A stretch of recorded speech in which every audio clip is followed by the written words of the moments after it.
Welcome back. This is the last night before Christmas Eve. I hope you're ready for an amazing story. But first, we got to check out the tree. We've added our last ornament. It's this beautiful wreath.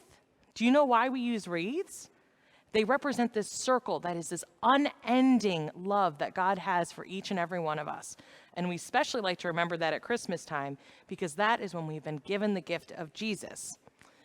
But I think I mentioned that we use lights on the tree, right? I think that we have some lights on this tree. How about a little bit of Christmas magic? I'm gonna need all of you guys to help, okay? We're gonna do a countdown. We're gonna close our eyes really tight and we're gonna say, bring on the lights. So we're gonna go 1, 2, 3, bring on the lights. Are you guys ready? Okay, 1, 2, 3, bring on the lights!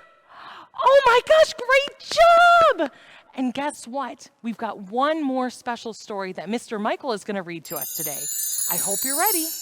The night before Christmas. 'Twas the night before Christmas when all through the house not a creature was stirring, not even a mouse. The stockings were hung by the chimney with care, in hopes that St. Nicholas soon would be there. The children were nestled all snug in their beds, while visions of sugar plums danced in their heads. And Mama in her kerchief and I in my cap had just settled down for a long winter's nap. When out on the lawn there arose such a clatter, I sprang from the bed to see what was the matter. Away to the window I flew like a flash, tore open the shutters and threw up the sash. The moon on the breast of the new fallen snow gave the luster of midday to objects below. When what to my wondering eyes should appear but a miniature sleigh and 8 tiny reindeer. With a little old driver so lively and quick, I knew in a moment it must be Saint Nick. More rapid than eagles his coursers they came, and he whistled and shouted and called them by name. Now Dasher, now Dancer, now Prancer and Vixen, on Comet, on Cupid, on Donner and Blitzen. As dry leaves that before the wild hurricane fly, when they met with an obstacle, mount to the sky. So up to the housetop the coursers they flew, with the sleigh full of toys and St. Nicholas too.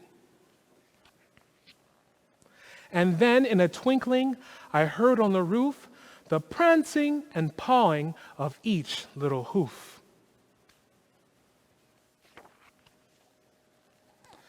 As I drew in my head and was turning around, down the chimney St. Nicholas came with a bound.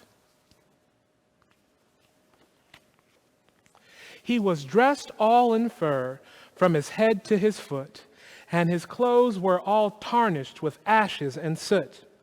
A bundle of toys he had flung on his back, and he looked like a peddler just opening his pack. His eyes, how they twinkled, his dimples, how merry, his cheeks were like roses, his nose like a cherry. His droll little mouth was drawn up like a bow, and the beard of his chin was as white as the snow. The stump of a pipe he held tight in his teeth, and the smoke it encircled his head like a wreath. He had a broad face and a little round belly that shook when he laughed like a bowl full of jelly. He was chubby and plump, a right jolly old elf, and I laughed when I saw him in spite of myself. A wink of his eye and a twist of his head soon gave me to know I had nothing to dread. He spoke not a word, but went straight to his work and filled all the stockings, then turned with a jerk.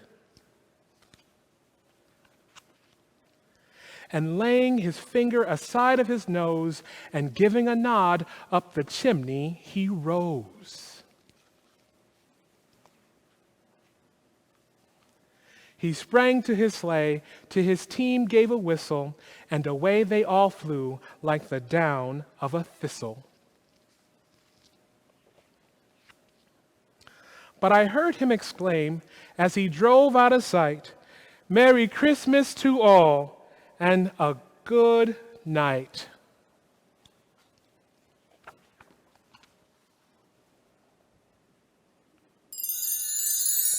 Wasn't that such a great story? I hope you all enjoyed it.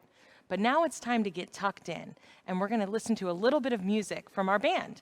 Brian and Demi and Pete and Adam are going to play a song for you. Good night, and we hope to see you tomorrow on Christmas Eve.